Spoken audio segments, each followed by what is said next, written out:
Magandang araw sa lahat guys, ano. Ngayon ay pag-usapan natin kung ano ba ang magandang setting or setup ng ating boarding house kung tayo ay nagpapagawa guys, ano, para tumagal yung ating mga tenants.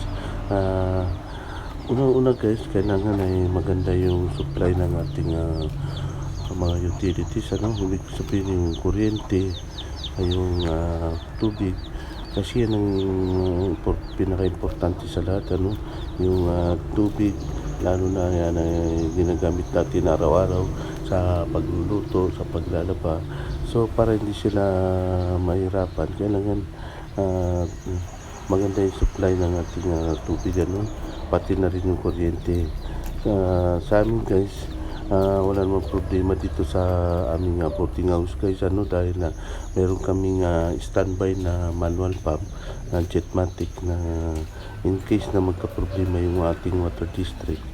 Kamukha nung nangyari nung audit na 2 weeks na walang water supply galing sa ating water district, ay hindi kami nagka-problema sa tubig, ano, dahil nga meron kaming standby na Jetmatic na manual pump, ano guys. So another kailangan meron dahil uso na ngayon yung mga internet guys, ano, yung mga lalo na sa mga may mga anak na nag-aaral, kailangan talaga meron tayong wifi, ano, or internet sa ating boarding house para 24 hours ay may access sila sa internet guys, ano, wifi.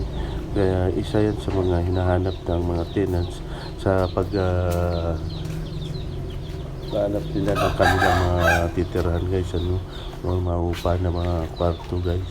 Kaya kailangan meron tayong internet supply 24 hours.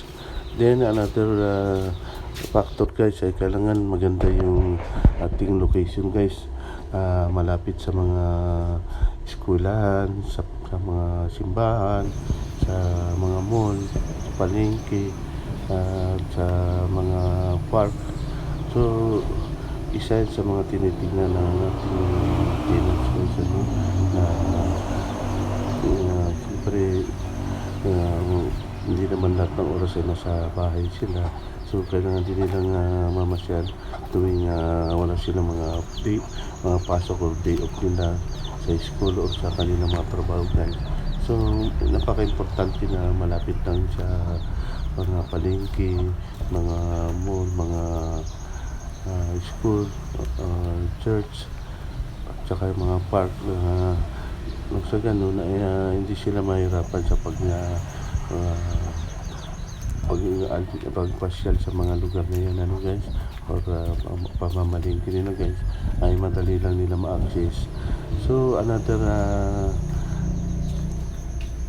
factor guys, yung neighborhood guys, ano, kailangan safe din yung ating lugar guys, ano, para din sila ng peaceful or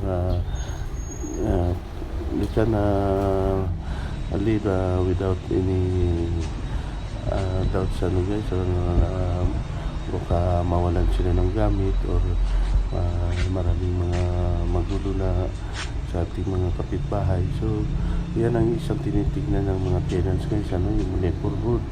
Kailangan peaceful, yung walang mga marites, ano guys, kasi ayaw din nila ng magulo, di ba?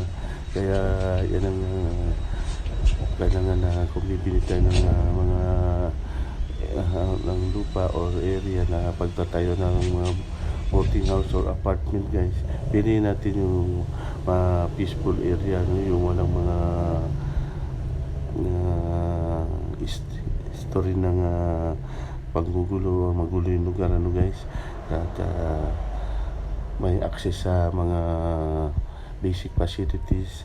Yan ang unang tinitignan ng mga tenants guys, ano, at para tumagal sila sa isang mga boarding house sa titira nila, kailangan i-provide mo yung mga gusto nila, ano, yung unang-una yung safety, yung comfortable sila sa kanilang mga kwarto guys, na hindi sila nahirapan pag gusto nila maglaba, mayroon sila magamit ng mga tubig, kuryente.